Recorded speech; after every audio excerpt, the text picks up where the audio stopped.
বা জান্নাতীদের মধ্যে এই উম্মতের মানুষের সংখ্যা বেশি হবে, তবুও নবী সাল্লাল্লাহু আলাইহি ওয়াসাল্লাম বলেছেন যে আমার উম্মত 73টা দলে ভাগ হয়ে যাবে। বনু ইসরাইল 72 দলে ভাগ হয়েছিল।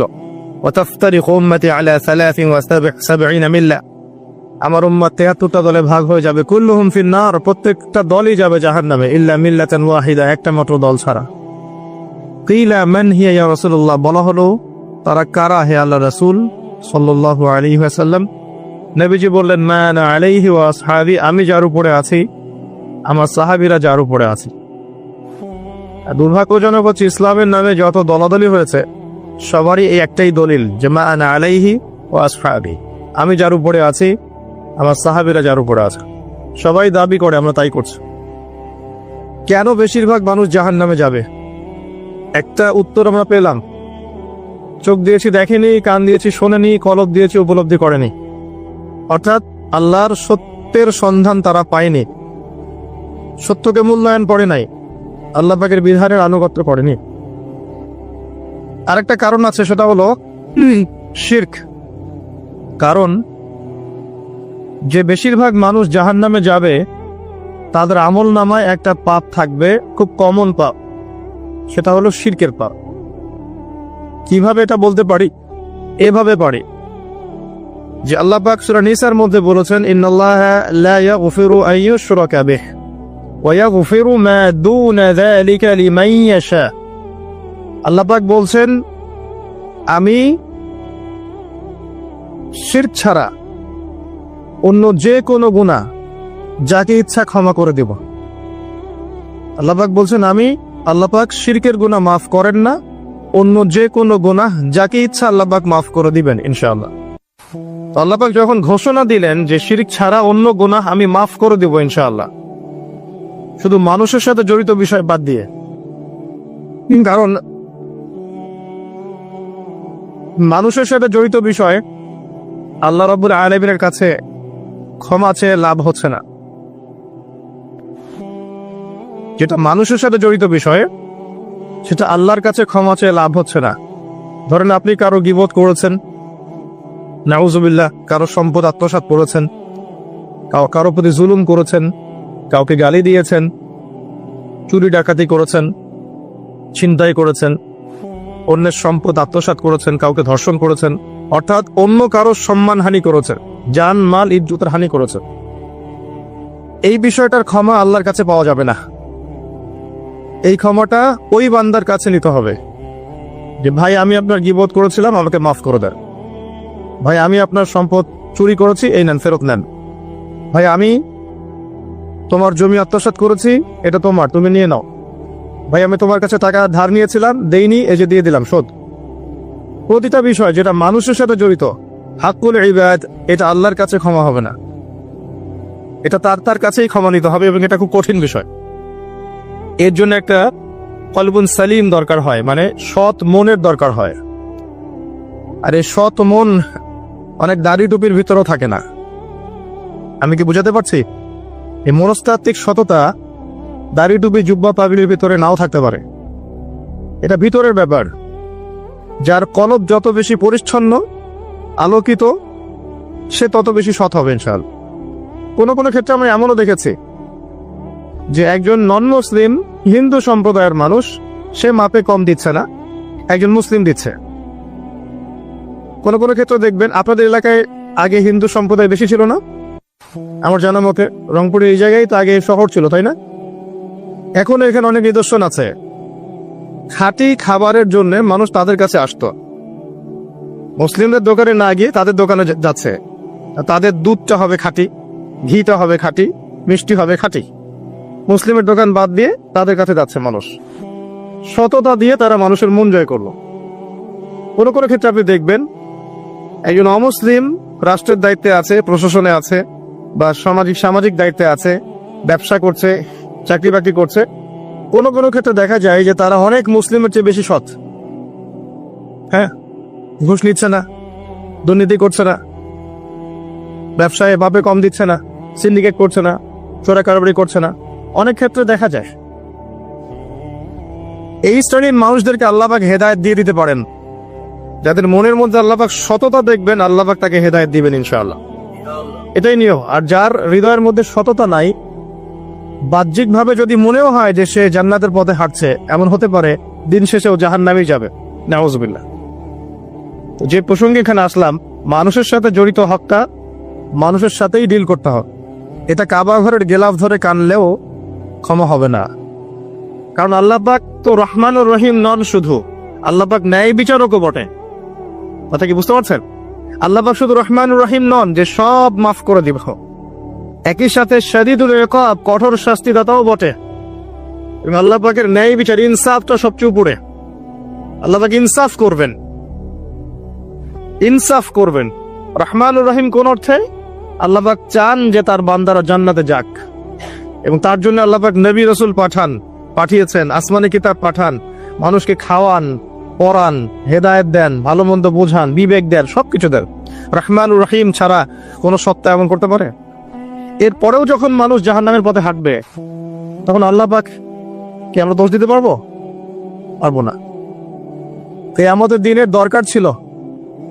আগে আমরা ভাবতাম যে কিয়ামতের দিনের কি দরকার ছিল, ছোটবেলায় ভাবতাম আর কি, যে এত সমস্যা, মানুষ হয়ে জন্ম নিয়েই তো বিপদে পড়ে গেলাম, কিয়ামতের দিনে তো অবস্থা খারাপ, কি জন্য আল্লাহ এত কঠিন শাস্তি দিবেন, জাহান্নাম সৃষ্টি করেছেন ইত্যাদি। সত্যিকার অর্থে কিয়ামতের দিন না থাকলে কোন জালেমের বিচার হতো না, যাদের বিচার দুনিয়া হয়নি। কথা কি বুঝতে পারছেন? যে জালেমদের বিচার দুনিয়াতে হয় নাই, তারা পার পেয়ে যেত। কিয়ামতের মাঠ আছে বলেই তারা পার পাবে না। আর যে মাজলুমরা দুনিয়াতে কেঁদেছে, দুনিয়াতে কষ্ট সহ্য করেছে, সাফার করেছে, তাদের জন্য সুসংবাদ কিয়ামতের মাঠ, তারা সেখানে প্রতিদান পাবে ইনশাআল্লাহ। এজন্যই কিয়ামতের মাঠের দরকার ছিল, না হলে সব জালেম কি হতো? পার পেয়ে যেত, যারা দুনিয়াতে বিচার পায়নি। তো এর জন্য সৎ মনের দরকার। যদি মানুষের সাথে জড়িত বিষয় থাকে, তাকে ফেরত দিতে হবে। যদি আপনি জনগণের সম্পদ আত্মসাৎ করে থাকেন, সবার সামনে দাঁড়িয়ে বলতে হবে যে তোমাদের এই সম্পদ ছিল, আমি আত্মসাৎ করেছি, আমার সম্পদ থেকে এগুলো নিয়ে নাও। তারপরে জান্নাতের প্রশ্ন আসবে, তার আগে নয়। এত সহজ নয়। তাহলে কিয়ামতের মাঠে উঠে দেখবেন কিছু কিছু মানুষের ঘাড়ের মধ্যে দেখবেন রিলিফের মাল আছে। হ্যাঁ, কিয়ামতের মাঠে উঠে দেখবেন কিছু মানুষের ঘাড়ে রিলিফের মাল আছে, টিন আছে, গম আছে, চাল আছে, ত্রাণ আছে। নবী সাল্লাল্লাহু আলাইহি ওয়াসাল্লাম বলেছেন, যে যেটা আত্মসাৎ করবে সেটা নিয়ে কিয়ামতের মাঠে উঠবে। হ্যাঁ, কেউ যদি একটা গরু আত্মসাৎ করে থাকে, গরু তার ঘাড়ে থাকবে। হ্যাঁ, গরু নিয়ে হাঁটবে সে। কেউ যদি ছাগল আত্মসাৎ করে থাকে, ছাগল থাকবে ঘাড়ে। কেউ যদি কারো জমিন আত্মসাৎ করে থাকে, জমি, ওই এক তবক হলে 7 তবক চাপিয়ে দেওয়া হবে। তবক মানে তো বোঝেন, তবাকন আন তবাক, কোরআন পড়ে দেখেন। এর জন্য দুনিয়াতে হকটা মেটাতে হবে, এটা খুব ডিফিকাল্ট। ওমর রাদিয়াল্লাহু আনহু একবার একজন বেদুইনের বুকের মধ্যে লাঠি দিয়ে আঘাত করেছিলেন। আঘাত করাটা তার জন্য জায়েজই ছিল ওই সময়, কারণ সে বিরক্ত করছিল বারবার। ওমর রাদিয়াল্লাহু আনহু রাষ্ট্রীয় বড় দায়িত্ব পালনে ব্যস্ত ছিলেন। এই সময় একজন বেদুইন এসে তার জামা ধরে টান দিচ্ছে, দিয়ে বলছে যে আমার কথা শোনেন, আমার কথা শোনেন। তিনি ব্যক্তিত্ব সম্পন্ন মানুষ ছিলেন, লাঠি দিয়ে একটু গুতা দিয়েছেন, দেখছো না আমি ব্যস্ত আছি। একটু পরেই তার চিন্তা হলো, আমি কি জুলুম করে ফেললাম? একজন সাহাবীকে পাঠালেন তাকে ডেকে নিয়ে আসবে। সেই সাহাবী তাকে ডেকে নিয়ে আসলেন। এবার সেই ব্যক্তিকে দাঁড় করিয়ে ওমর রাদিয়াল্লাহু আনহু বলছেন, আমিরুল মুমিনিন, অর্ধ জাহানের খলিফা, অর্ধেক বিশ্বের খলিফা, ছোট্ট একটা কান্ট্রির না, পুরো অর্ধেক বিশ্বের খলিফা। তিনি বলছেন, এই লাঠি নাও। হাদা সদরি ইন আরাত, এই যে আমার বুক, তুমি যদি চাও আমার বুকে ওইভাবেই গুতা দিয়ে প্রতিশোধ নিয়ে নাও। আমি কি বুঝাতে পারছি কথা কিছুটা? এই ব্যক্তি হতভম্ব হয়ে গেল যে সত্যি কি উনি আমাকে এই কথাটা বলছেন? তিনি আমিরুল মুমিনিন হয়ে এই কথা বলছেন যে আমার বুকের মধ্যে লাঠি দিয়ে আঘাত করে তুমি প্রতিশোধ নিয়ে নাও। ওমর রাদিয়াল্লাহু আনহু বলছেন, হ্যাঁ এটা করো, কিয়ামতের মাঠে আমাকে আল্লাহর ওয়াস্তে জবাবদিহি করায়ও না। তখন সেই ব্যক্তি বলছে, আমিরুল মুমিনিন, আমার এটার কোনো প্রয়োজন নেই, আমি আপনাকে মাফ করে দিলাম। ওমর ইবনে খাত্তাব তিনি বলছেন যে আল্লাহ তোমাকে মাফ করে দিন। সুবহান। এই ছিল ইনসাফ। যদি মানুষের সাথে জড়িত কোনো হক থেকে থাকে তাহলে এই দুনিয়াতেই পরিশোধ করতে হবে। কারো টাকা নিয়ে থাকলে টাকা ফেরত দিয়ে দিবেন। কারো যদি জমি সম্পত্তি কোনোভাবে ঝগড়াঝাটি হয়ে থাকে, জমি নিয়ে নিয়েছেন কোনোভাবে, ফেরত দিয়ে দিবেন। যদি বোনের সম্পত্তি পাওয়ার অধিকার থাকে দিয়ে দিবেন। যার যার হক তাকে তাকে দিয়ে দিবেন। পরকালের জন্য নিউট্রাল হয়ে যান। পরকালে মানুষের সাথে জড়িত কোনো হক নিয়ে ওঠেন না, খুব ডিফিকাল্ট। কি হবে তাহলে? পরিণতিটা এটা হবে, নবী সাল্লাল্লাহু আলাইহি ওয়াসাল্লাম বলেছেন, কিয়ামতের মাঠে কিছু মানুষ উঠবে যারা নামাজ, রোজা, হজ, যাকাত, সাদাকা এরকম অনেক নেকি নিয়ে উঠবে। নেকি নিয়ে ওঠার পরে দেখবে সামনে যে অনেক মানুষ দাঁড়িয়ে আছে পাওনাদার, কারো গীবত করেছে, কাউকে ধর্ষণ করেছে, কারো সম্পদ আত্মসাৎ করেছে, কাউকে গালি দিয়েছে, কাউকে জুলুম করেছে ইত্যাদি। এই মানুষগুলো দাঁড়িয়ে থাকবে। ওই সময় তো আর বেচা কেনার সুযোগ নাই, পরিশুদ্ধ হওয়ার সুযোগ নাই। আল্লাহ পাক তখন বলবেন যে এই ব্যক্তিদের নেকি তাদের আমল নামায় দিয়ে দাও, পাওনাদারদের আমল নামায় এই নেকি দিয়ে দাও। ও নামাজ, রোজা, হজ, যাকাতের নেকি থেকে তাদের ঋণ শোধ করা হবে। এবং শোধ করতে করতে যদি নেকি শেষ হয়ে যায় তখন ওই ব্যক্তিদের গুনাহ থেকে গুনাহ এই ব্যক্তির আমল নামায় যুক্ত করা হবে। পরিশেষে এই ব্যক্তি যাবে জাহান্নামে, ওরা চলে যাবে জান্নাতে। বলেন নাউযুবিল্লাহ। দুনিয়াতে আল্লাহর সাথে জড়িত বিষয় থাকতে পারে, পরকালে যেন মানুষের সাথে জড়িত কোনো হক রাখেন না। এটাই প্রথম নসিহত। আল্লাহ রাব্বুল আলামিন এটাই বলেছেন যে নিশ্চয়ই আল্লাহ শিরক ছাড়া সমস্ত গুনাহ মাফ করতে পারেন। তার মানে আমরা বুঝতে পারছি যে বেশিরভাগ মানুষ জাহান্নামে যাবে তাদের আমল নামায় শিরকের পাপ থাকবে। কিসের পাপ থাকবে? শিরকের পাপ থাকবে। কারণ আল্লাহ পাক বলেছেন শিরক ছাড়া যে কোনো গুনাহ তিনি ক্ষমা করতে পারেন। এবং মেরাজের রাতে যখন নবী সাল্লাল্লাহু আলাইহি ওয়াসাল্লাম আল্লাহর সাথে সাক্ষাৎ করেছেন, আল্লাহ পাক 3টা প্রতিশ্রুতি দিয়েছেন, 3টা হাদিয়া, উপহার। একটা হচ্ছে 50 ওয়াক্ত নামাজ, যেটাকে আমরা এখন 5 ওয়াক্ত পড়ি। 5 ওয়াক্ত পড়লে আপনি 50 ওয়াক্তের নেকি পাবেন ইনশাআল্লাহ। আর এই উম্মতের যে কোনো নেকির কাজ 10 দিয়ে গুণ করা হবে। একটা ভালো কাজ করলে আপনি 10 গুণ নেকি পাবেন, আল্লাহ পাক এটা বলে দিয়েছেন। কিন্তু গুনাহ একটা করলে একটাই পাবেন। একটা গুনাহ করেছেন, একটাই থাকবে, এটাকে 10 দিয়ে গুণ করা হবে না। এটা প্রথম হাদিয়া। দ্বিতীয় হাদিয়া হচ্ছে সূরা বাকারার শেষের 3টা আয়াত।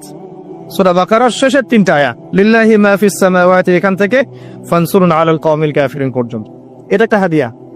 এবং নবী সাল্লাল্লাহু আলাইহি ওয়াসাল্লাম বলেছেন, রাতের বেলা কেউ যদি এই 3টা আয়াত পড়ে ঘুমায়, ঘুমানোর আগে এই 3টা আয়াত পড়ে নিয়ে ঘুমায়, বা মাগরিবের নামাজের পর থেকে পড়া শুরু করে, কারণ মাগরিবের পর থেকে রাত শুরু হয়। পশ্চিমা বিশ্বের মতো 12টার পর থেকে রাত শুরু হয় না ইসলামে, সূর্য ডুবলেই রাত শুরু হয়। তো নবী সাল্লাল্লাহু আলাইহি ওয়াসাল্লাম বলছেন তার আমল নামায় সারা রাত ইবাদতের নেকি দেওয়া হবে ইনশাআল্লাহ। আরেকটা হাদিয়া হচ্ছে এটা, আল্লাহ পাক ঘোষণা দিয়েছেন এই উম্মতের কোনো ব্যক্তি যদি শিরক না করে মারা যায়, এই উম্মতের কোনো ব্যক্তি যদি শিরক না করে মারা যায়, মানুষের সাথে জড়িত কোনো পাপ না থাকে, ইনশাআল্লাহ আল্লাহ পাক তাকে মাফ করে দিবেন। আর এই সূরা নিসার আয়াতটাও এটাই প্রমাণ করছে। আল্লাহ পাক বলছেন, ইন্নাল্লাহা লা ইয়াগফিরু আন ইউশরাকা বিহি, আল্লাহ পাক শিরকের গুনাহ মাফ করেন না, ওয়া ইয়াগফিরু মা দুনা যালিকা লিমান ইয়াশা, এবং এছাড়া যে কোনো পাপ আল্লাহ পাক যাকে ইচ্ছা মাফ করতে পারে। আল্লাহ পাক পরম করুণাময়, অসীম দয়াল। এক ব্যক্তি 100টা খুন করেছিল, 99টা খুন করার পরে, এটা বনু ইসরাইলের ঘটনা, এটা গল্প নয়, কেচ্ছা কাহিনী নয়, সত্য ঘটনা। সে তওবার সুযোগ খুঁজছে, তওবা করা যাবে কিনা। খুঁজতে খুঁজতে খুঁজতে একজন আবেদের কাছে গিয়েছে। আবেদ মানে যে ইবাদত করে কিন্তু জ্ঞান নাই। 2 রকম মানুষ থাকে মুসলিমদের মধ্যে, একজন এক শ্রেণী আলেম যারা জানে এবং জানা অনুযায়ী আমল করে, আর এক শ্রেণী হচ্ছে খুব একটা জানে না কিন্তু দেখা দেখে আমল করে, এটাকে বলা হয় আবেদ। এই ব্যক্তি ছিল আবেদদের একজন। তার কাছে গিয়ে বলছে, আমার কি তওবা হবে? আমি 99টা খুন করেছি, সিরিয়াল কিলার। সেই ব্যক্তি বলেছে, না, তোমার কিসের ক্ষমা? তুমি এতগুলো খুন করেছো, তোমার ক্ষমা হতে পারে? রাগে এই ব্যক্তিকেও সে খুন করেছে, করে 100টা পূর্ণ করেছে। এরপরে আরেকজনের সন্ধান পেয়েছে যে একজন আলেম, তার কাছে গিয়ে তওবার সুযোগ খুঁজছে। সে বলল, হ্যাঁ, তোমার তওবা হবে ইনশাআল্লাহ, তুমি খালেস ভাবে তওবা করো, করে এই এলাকা থেকে চলে যাও। কারণ তওবার পরে নতুন জীবন শুরু করবে। এই পরিবেশে থাকলে তুমি অতীতের হিস্ট্রিগুলো তোমার মনে পড়বে, তুমি চলে যাও দূরে কোথাও, সেখানে গিয়ে থাকা শুরু করো। সে তওবা করে ওইদিকে চলে যাচ্ছিল, রাস্তায় মৃত্যু হয়। এবার 2 শ্রেণীর ফেরেশতা চলে আসছে, জান্নাতের এবং জাহান্নাম। কে তার আত্মা নিবে? আমরা মৃত্যুর সময় টের পেয়ে যাব যে কে জান্নাতি কে জাহান্নামী ফেরেশতাদের আকৃতি দেখেই, ঠিক আছে? আর একজন মানুষের মৃত্যু থেকেই তার কিয়ামত শুরু হয়ে যায়। কিয়ামত কবে হবে এর চেয়ে বড় কথা যে মৃত্যুর জন্য আমরা প্রস্তুত কিনা। তো এখন জাহান্নামের ফেরেশতারা রূহ নিতে চাচ্ছে ওই ব্যক্তির, আবার জান্নাতি ফেরেশতারাও চাচ্ছে। দুজনের মাঝখানে একটা ডিবেট চলছে। আল্লাহ রাব্বুল আলামিন তখন কৌশল করে বললেন, তোমরা রাস্তাটা মেপে দেখো, সে যতদূর এসেছিল এই রাস্তার পরিমাপ বেশি না যেখানে যাচ্ছিল এর পরিমাপ বেশি। দেখা গেল সে যতদূর গিয়েছিল এর পরিমাপ বেশি। আল্লাহ পাক জমিনকে প্রশস্ত করে দিলেন। এভাবে কৌশল করে আল্লাহ পাক এই ব্যক্তিকে মাফ করে দিলেন। এখানে আপনাকে খুনের অ্যাক্সেস দেওয়া হচ্ছে না।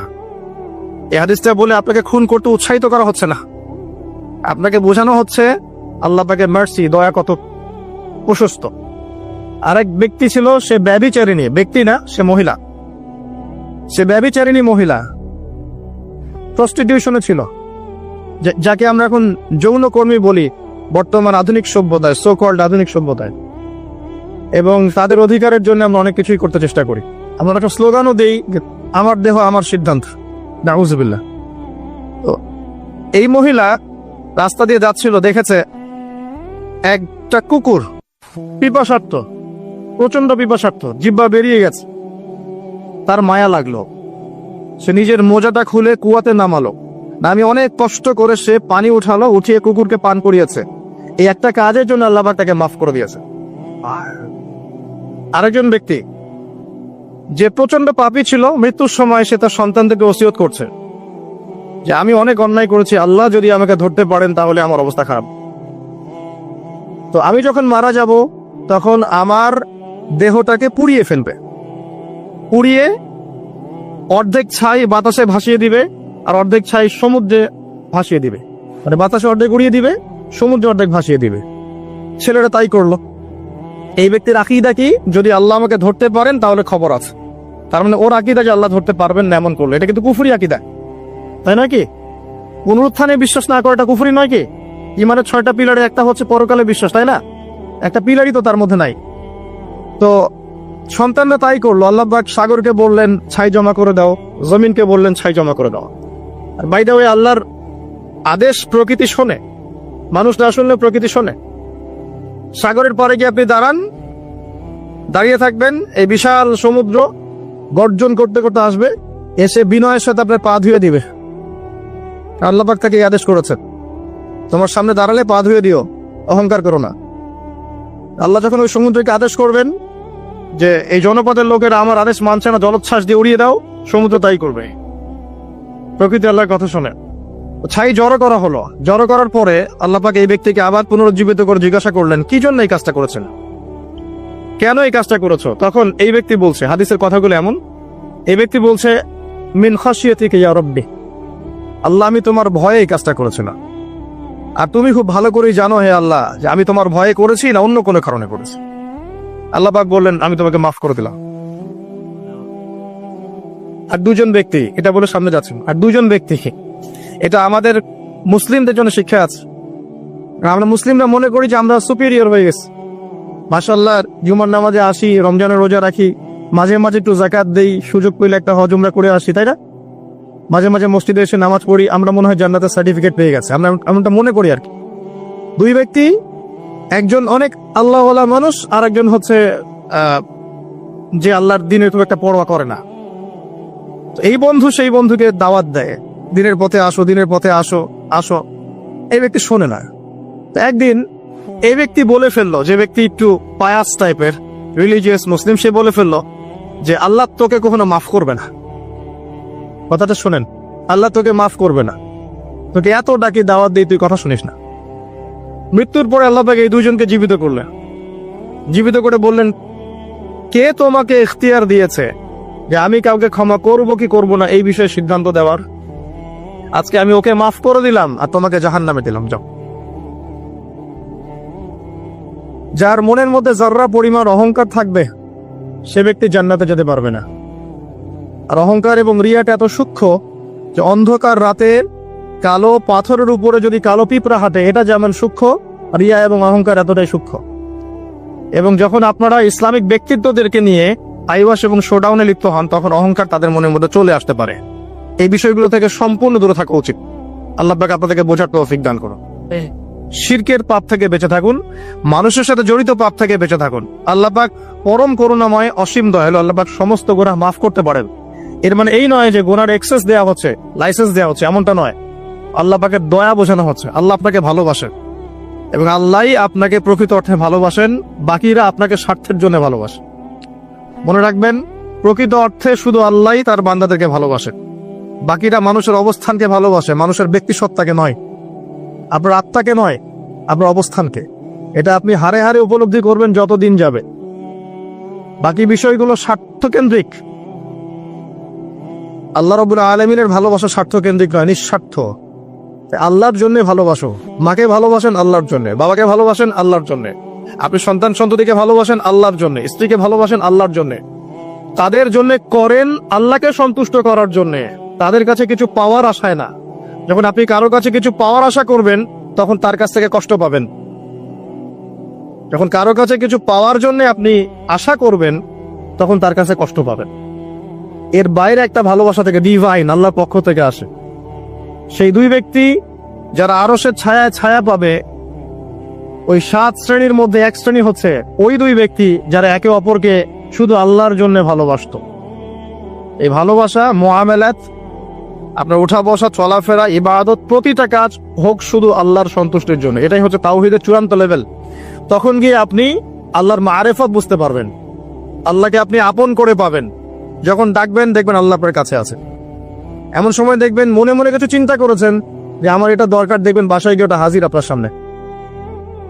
নবী সাল্লাল্লাহু আলাইহি ওয়াসাল্লাম এটাই বলেছেন, জুতার ফিতার প্রয়োজন হলেও আল্লাহর কাছে চেয়ে নাও। তোমার যদি জুতার ফিতার প্রয়োজন হয়, আল্লাহর কাছে চেয়ে নাও, কারো কাছে চেয়েও না। আব্দুর রহমান বিন আউফ রাদিয়াল্লাহু আনহু মদিনায় গিয়েছেন হিজরত করে। অন্য একজন সাহাবী বলছেন, আমার 2টা বাড়ি আছে, একটা নিয়ে নেন, 2টা জমি আছে, একটা নিয়ে নেন। আব্দুর রহমান বিন আউফ তিনি বলছেন, আরিনি আইনাস সুক, আমাকে দেখিয়ে দাও যে বাজার কোথায়। অল্প কিছু খেজুর কিনলেন, আল্লাহর প্রতি তাওয়াক্কুল করে গায়রাতের পরিচয় দিলেন, ব্যক্তিত্বের পরিচয় দিলেন, দিয়ে তিনি চলে গেলেন বাজারে। বাজারে গিয়ে ব্যবসা শুরু করলেন। মাত্র 7 বছরের ব্যবধানে তিনি মদিনার শ্রেষ্ঠ ধনীদের একজন হয়েছেন। আল্লাহর হয়ে যান, শুধু আল্লাহকে আপন করে নেন, দেখবেন সবকিছু আপনার অনুকূলে ইনশাআল্লাহ। ইন্না সলাতি ওয়া নুসুকি ওয়া মাহইয়ায়া ওয়া মামাতি লিল্লাহি রাব্বিল আলামিন, এই কনসেপ্টে আসেন। ইব্রাহিম আলাইহিস সালাম বলেছেন, আমার সালাত, আমার যত কুরবানি, আমার জীবন, আমার হায়াত, মৃত্যু সবকিছু আল্লাহর জন্য। তখন দেখবেন দুনিয়াতে যদি আল্লাহর পথে চলতে আপনি বাধা পান, বিপত্তি পান, কষ্ট পান, দুঃখ কষ্ট আসে, বালা মুসিবত আসে, আপনার মুখে হাসি থাকবে। আপনি বুঝবেন এগুলো আল্লাহর জন্য, আল্লাহ এগুলোর প্রতিদান দিবেন ইনশাআল্লাহ। এবার আসেন আরেকটা পয়েন্ট নিয়ে আমি আলোচনা শেষ করতে চাই। আমাদের সামনে একটা মৌসুম অপেক্ষা করছে আল্লাহর ক্ষমা পাওয়ার। 3 শ্রেণীর মানুষের জন্য নবী সাল্লাল্লাহু আলাইহি ওয়াসাল্লাম অভিশাপ দিয়েছেন। অভিশাপ